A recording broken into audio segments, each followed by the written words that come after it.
নমস্কার বন্ধুরা, আমি পলাশ বিশ্বাস আর আপনারা দেখছেন পলাশ বিশ্বাস ভিডিওস। আশা করি আপনারা প্রত্যেকে ভালো আছেন আর আপনাদের বাগানের গাছগুলিও ভীষণ ভীষণ ভালো আছে। বন্ধুরা, থাম্বনেল আর টাইটেল থেকে বুঝতেই পেরে গেছেন যে আজকে কোন বিষয় নিয়ে আলোচনা করতে চলেছি। হ্যাঁ বন্ধুরা, মার্চ মাসে গোলাপ গাছের পরিচর্যা। গোলাপ গাছের এই সময়ে দাঁড়িয়ে, অর্থাৎ এই শীত চলে যাচ্ছে, হালকা মাঝে মাঝে ভোরের দিকটা একটু ঠান্ডা ঠান্ডা ভাব, কিন্তু বেলা বাড়ার সাথে সাথে তীব্র গরম। তো এই রকম সময়ে দাঁড়িয়ে আমাদের গোলাপ গাছের জন্য কি খাবার দেব, কি পদ্ধতি অবলম্বন করব, গোলাপ গাছের জন্য কি টিপস এবং ট্রিক্স ব্যবহার করব, যাতে করে গোলাপ গাছ খুব ভালো থাকে, সুস্থ থাকে। আর এই সময়টায় কিন্তু ব্যাসাল স্যুট বাড়িয়ে নিতে হবে, আর অবশ্যই প্রচুর পরিমাণে ডালপালা নিয়ে আসতে হবে আমাদের গোলাপ গাছগুলোকে জন্য। তো এই সময় গাছের গ্রোথ ভালো থাকে যদি সঠিক খাবার দাবার এবং পরিচর্যাটা করা যায়। দেখতে পাচ্ছেন যে আমার গাছের কিন্তু গ্রোথ খুব একটা খারাপ নেই। নতুন নতুন যে ছোট ছোট নতুন ডাল, সেই ডাল বেরোচ্ছে, কিন্তু এর পাশাপাশি পাল্লা দিয়ে কিন্তু পোকামাকড়ও আক্রমণ করবে, যেমন থ্রিপস, অ্যাফিডস, মাইটস, এরকম কিন্তু পোকামাকড়ের দ্বারাও আক্রান্ত হবে আপনার গাছ। তো ভয় নেই, কোনো চিন্তাও নেই, কারণ যেভাবে কেয়ার বলবো সেইভাবে কেয়ার করবেন, পোকামাকড়ের আক্রমণের হাত থেকে গাছকে রক্ষা করতে পারবেন।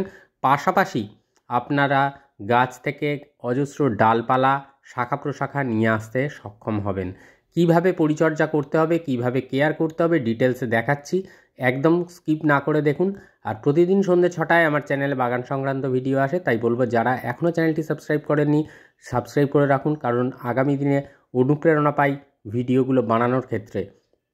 আর অবশ্যই যখন আপনাদের মূল্যবান মতামতগুলো আসতে থাকে, যখন শুনি যে আপনারা উপকার পেয়েছেন আপনাদের গাছগুলোয়, তখন সত্যিই কিন্তু মনটা খুশিতে ভরে যায়। তো বন্ধুরা, এই গাছটার উপরে আজকের কেয়ারটা দেখাবো। এই সময় যে কাজটা প্রথম করতে হবে, যখনই দেখবেন ফুলগুলো এরকম মুরছিয়ে গেছে, মানে অর্থাৎ ফুলগুলো প্রায় শুকনোর দিকে, সেই সময় সম্পূর্ণ শুকনো হওয়ার চিন্তাভাবনা করবেন না, ফুলগুলোকে কিন্তু কেটে দেবেন।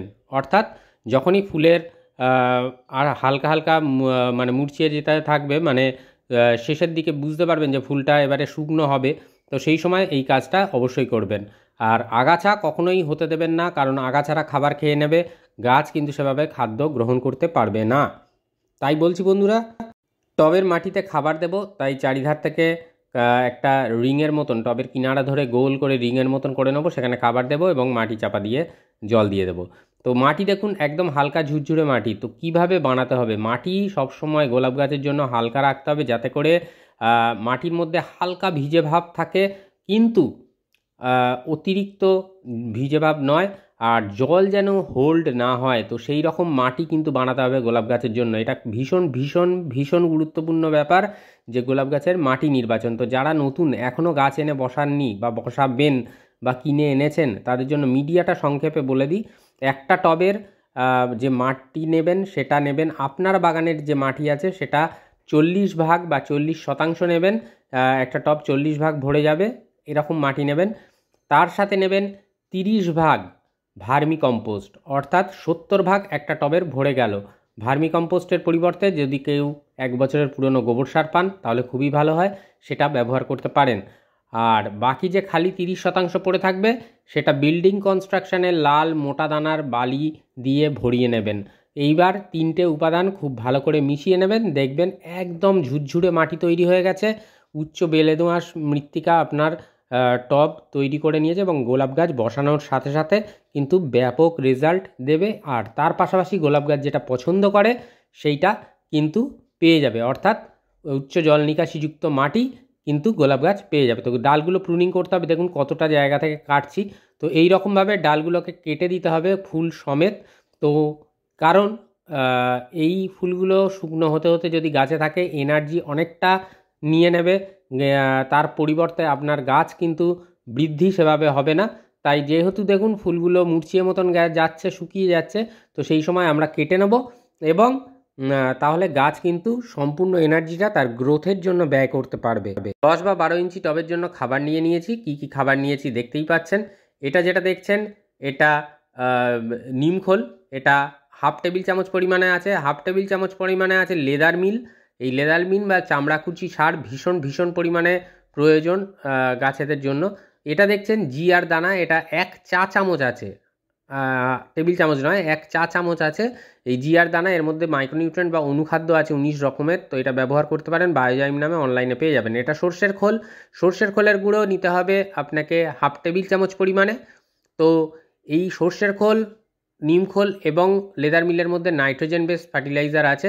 আর এটা যেটা দেখছেন হাড় গুঁড়ো 1 টেবিল চামচ, শিংকুচি 1 টেবিল চামচ, এই দুটো উপাদান নিতে হবে। আর এটা যেটা দেখছেন এটা 1 টেবিল চামচ নেবেন। এটা এনপিকে বা এটা সুফলা নামেও পাওয়া যায়, 10-26-26, এটা 1 টেবিল চামচ নিয়ে নেবেন। আর এই যে সাদা চিনির দানার মতন যেটা দেখছেন এটা ম্যাগনেসিয়াম সালফেট বা এপসাম সল্ট, এটা 1 চা চামচ নেবেন। এই যে এনপিকে 10-26-26, এর মধ্যে 10% রয়েছে নাইট্রোজেন আর 26-26 করে রয়েছে ফসফেট এবং পটাশ। তো এই রেশিওর খাবার ব্যবহার করতে হবে এই সময় দাঁড়িয়ে। তো এটা সবচেয়ে সহজ, কিন্তু যারা 10-26-26 নেই বা কিনতে পারবেন না তারা নিয়ে নেবেন টবের সাইজ অনুযায়ী যে ডিএপি, সেই ডিএপির দানা নিয়ে নেবেন, অর্থাৎ 10 ইঞ্চি টবের জন্য 10 দানা বা 12 দানার মতন নিয়ে নেবেন। আর 1 টেবিল চামচ পটাশ এবং 1 টেবিল চামচ সিঙ্গেল সুপার ফসফেট, বাংলাদেশি বন্ধুরা টিএসপি ফসফেটের জায়গায় ব্যবহার করতে পারেন। তো এই কটা খাদ্য উপাদান ভীষণ ভালোভাবে মিশিয়ে নিতে হবে। এবার দেখুন রিং করে দিয়ে দিয়েছি এরকম চারিধার ধরে টবের কিনারায়। এবার দিয়ে আমি কিন্তু মাটি চাপা দিয়ে দেবো এখানে, এবং মাটি চাপা দিয়ে দেওয়ার পরে জল দিয়ে দেবো ভরপুর জল দেবো না, তাহলে কিন্তু ড্রেনেজ হোল দিয়ে বেশ কিছু রাসায়নিক সার যেহেতু আছে ধুয়ে বেরিয়ে যাওয়ার একটা সম্ভাবনা থাকে। তো মাটি হালকা ময়েশ্চার থাকবে, এমতো অবস্থায় আপনাদেরকে খাবার প্রদান করতে হবে গাছে। আর তারপরে প্রয়োজন মতো জল দেবো, 200 থেকে 250 ml জল কিন্তু টবের মিডিয়ার জন্য দেব। তো এইভাবে মাটির খাবারের ব্যবস্থাপনাটা আশা করি বোঝাতে পারলাম। আর এই যে খাবার দিলেন তার 5 দিন পর থেকে সরিষার খোল পচা জল গাছে দেওয়া শুরু করে দেবেন। সরিষার খোল পচা জলটা সপ্তাহে একবার করে টবের মিডিয়াতে আপনারা প্রদান করবেন। তো এর ফলে হবে কি, আপনাদের গাছের যে মিডিয়া সেটা সুন্দর থাকবে, গাছ যথেষ্ট পরিমাণে নাইট্রোজেনের সোর্স পেয়ে যাবে, যার ফলে গাছ কিন্তু সুন্দরভাবে তার ডালপালা ছড়িয়ে তার বিকাশ বা বৃদ্ধি ঘটাবে। গাছ কিন্তু সবসময় সম্পূর্ণ সূর্যালোকের মধ্যেই রাখবেন, অর্থাৎ যাতে সূর্যের আলো গাছ আপনার সবচেয়ে বেশি পায় বাগানে, এমন স্থানে গাছকে রাখবেন। সন্ধ্যাবেলায় শাওয়ার দেবেন, অর্থাৎ স্প্রে করে স্নান করিয়ে দেবেন গোলাপ গাছকে। গোলাপ গাছের কিন্তু এটা ভীষণ পছন্দের, যেহেতু এখন গরম পড়তে চলেছে বা পড়বে, তো সেই জন্য এই মার্চ মাস জুড়ে আপনাকে এই পরিচর্যা করতে হবে। টবের মিডিয়ায় যে খাবারটা দিলেন এটা 15 দিন পর দ্বিতীয়বার আবার রিপিট করবেন, অর্থাৎ একই খাবার 15 দিন পর দেবেন। আর টবের মিডিয়ায় যে খাবার দিচ্ছেন তার 2 দিন পরে একটা যে কোনো ভিটামিন দিতে হবে। তো সুপার সোনাটার মধ্যে ভিটামিন কাম কীটনাশক দুটোরই উপাদান রয়েছে, এর মধ্যে অ্যামাইনো অ্যাসিড আছে, যেগুলো কিন্তু প্ল্যান্ট গ্রোথের পাশাপাশি আপনার গাছের বৃদ্ধি ঘটাতে সাহায্য করবে, ফুল আনতে সাহায্য করবে, পাশাপাশি কীটনাশকের কাজও কিছুটা হলেও করবে। তো বন্ধুরা এই সুপার সোনাটা আপনারা ব্যবহার করতে পারেন, বা এর পরিবর্তে যাদের কাছে নেই এটা তারা যে কোনো অনুখাদ্য বা মাইক্রোনিউট্রিয়েন্ট ব্যবহার করতে পারেন। অর্থাৎ মাটিতে যেদিন খাবার দিলেন তার ঠিক 2 দিন পরে এই রকম একটা অনুখাদ্য আপনাদেরকে টবের মিডিয়া নয় গাছের মধ্যে স্প্রে করে দিতে হবে, গাছের পাতায় সকালের দিকে স্প্রে করবেন, খুব ভালো রেজাল্ট আপনারা পেয়ে যাবেন। আর আমি কিন্তু সুপার সোনাটার অ্যাড দিচ্ছি না বা বিজ্ঞাপন দিচ্ছি না, আমি এটা আমার বাগানে ব্যবহার করি, ভালো রেজাল্ট পাই গোলাপ গাছের জন্য, তাই বললাম। না হলে আপনারা পরিবর্তে যে কোনো অনুখাদ্য ব্যবহার করবেন।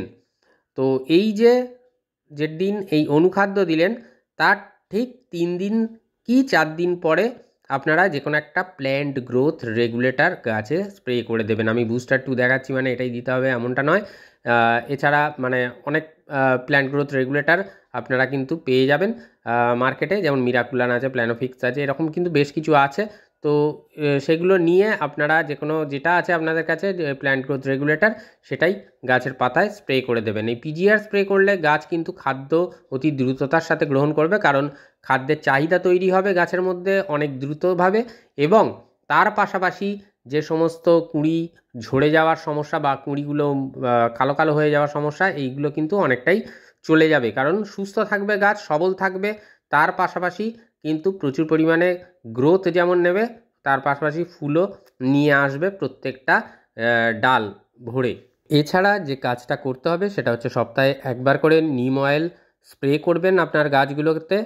আর এছাড়া নিম অয়েল স্প্রে করার পাশাপাশি 10 দিনের ব্যবধানে, যেদিনই দিন খাবার যেদিন দেবেন বা না দেবেন সেই সব কোনো হিসাবের মধ্যে আসবে না, 10 দিনের ব্যবধানে কীটনাশক প্রয়োগ করতে হবে।